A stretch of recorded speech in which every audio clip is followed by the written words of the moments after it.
नेता प्रतिपक्ष जयराम ठाकुर ने केंद्रीय बजट की जमकर सराहना की है। जयराम ठाकुर ने ये कहा कि इस बजट से हर वर्ग को फायदा होगा और किसानों की आय में बढ़ोतरी के लिए इस बजट में फोकस किया गया है। सुनिए क्या कुछ कहा नेता प्रतिपक्ष जयराम ठाकुर ने।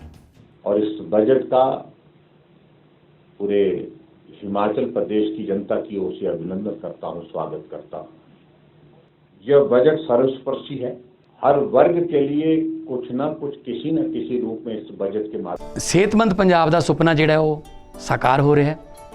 ਅਸੀਂ 15 ਅਗਸਤ ਨੂੰ 100 ਆਮ ਆਦਮੀ ਕਲੀਨਿਕ ਲੋਕਾਂ ਦੇ ਸਮਰਪਿਤ ਕੀਤੇ ਸੀ ਤੇ ਮੈਨੂੰ ਦੱਸਦਿਆਂ ਇਹ ਖੁਸ਼ੀ ਹੋ ਰਹੀ ਹੈ ਕਿ ਲੋਕਾਂ ਨੇ ਇਸ ਨੂੰ ਬਹੁਤ ਵੈਲਕਮ ਕੀਤਾ ਤੇ ਸਵਾਗਤ ਕੀਤਾ। ਹੁਣ ਤੱਕ 7.5 ਲੱਖ ਲੋਕ ਇੱਥੇ OPD ਦਾ ਫਾਇਦਾ ਲੈ ਚੁੱਕੇ ਨੇ। 1 ਲੱਖ ਤੋਂ ਜ਼ਿਆਦਾ ਲੋਕ ਇਹਨਾਂ ਕਲੀਨਿਕਾਂ ਦੇ ਵਿੱਚ ਮੁਫਤ ਟੈਸਟ ਕਰਾ ਚੁੱਕੇ ਨੇ।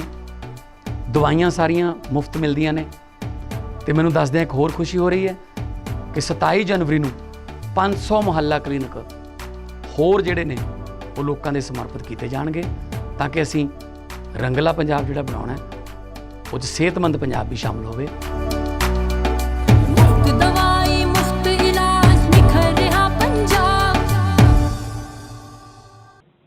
यह बजट सर्वस्पर्शी है।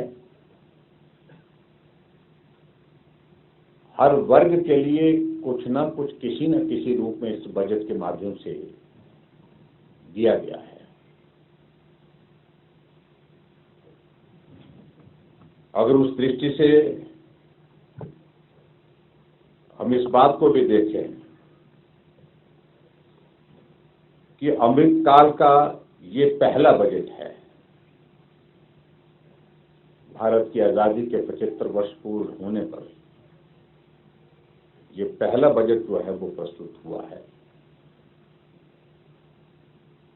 और इसके लिए भी मैं आदरणीय प्रधानमंत्री जी को जहां बधाई देता हूं। और सबसे बड़ी बात है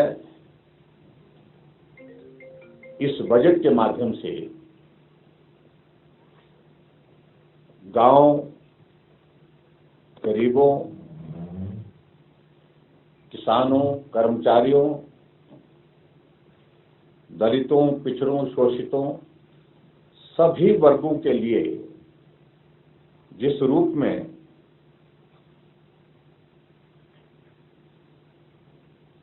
मदद के रास्ते तलाशे गए हैं वो निश्चित रूप से मैं कह सकता हूं कि आने वाले समय में इन सभी वर्गों को आगे बढ़ने का रास्ता प्रशस्त करेंगे।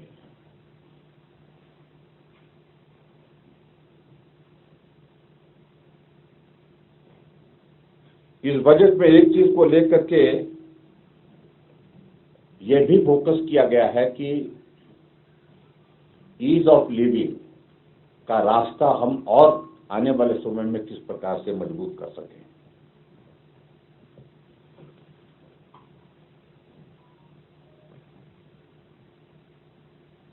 और खासतौर से इस बजट 2023-24 के लिए उस सारी बात के लिए प्रधानमंत्री जी ने पहले से भी प्रयास किए हैं, लेकिन इस बजट के माध्यम से एक बहुत बड़ा साइजेबल इंक्रीज जिसको कह सकते हैं 66% की इंक्रीज की गई बजट में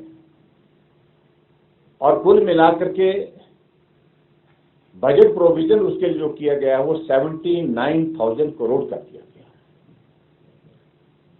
जो कि आज तक के भारत के इतिहास में एक ऐतिहासिक इंक्रीज है कि एक स्वप्न हर व्यक्ति का साकार हो,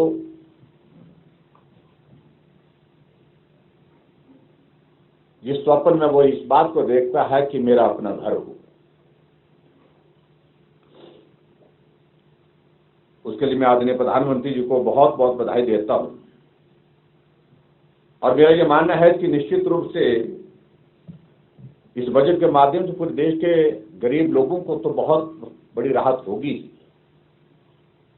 और हिमाचल एक ऐसा प्रदेश है जहां लगभग हर व्यक्ति के पास अपना घर है, चाहे वो छोटा है, चाहे वो टूटा हुआ है, चाहे लेकिन पुराना है, लेकिन उसके बावजूद घर है। लेकिन ऐसी व्यवस्था के साथ उन लोगों के लिए भी एक रास्ता खुलेगा जिनका घर पुराना है, जिनके घर टूटे फूटे हैं, उनको अच्छा घर रहने के लिए उपलब्ध होगा बड़ी संख्या में। वो भी उसके लिए मैं प्रधानमंत्री और वित्त मंत्री जी का आभार व्यक्त करता हूँ। उसका मैं जिक्र करना चाहूंगा, जो एजेंडे के रूप में जिसको हम देखते हैं,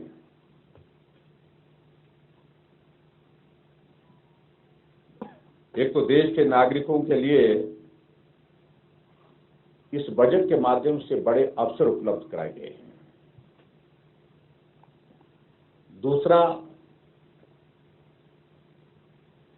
विकास और रोजगार सृजन की दृष्टि से और मजबूती प्रदान करने के लिए प्रयत्न किए गए हैं। और तीसरा, देश की व्यापक आर्थिक स्थिरता को मजबूत करने के लिए इसमें प्रयत्न किए गए हैं। और इसके आगे मैं इस बात को मैं जरूर कहना चाहूंगा, तो इस बजट की जो 7 प्राथमिकताएं दर्शाई गई हैं, जिसको आप लोगों ने पिछले कल भी बजट के एनालिसिस में भी देखा होगा अलग अलग चैनलों के माध्यम से, उनका भी मैं जिक्र करना चाहूंगा। समावेशी विकास number 1, last mile delivery number 2 और नंबर 3 बुनियादी ढांचा और निवेश, नंबर 4 क्षमता को उजागर करना और नंबर 5 हरित विकास,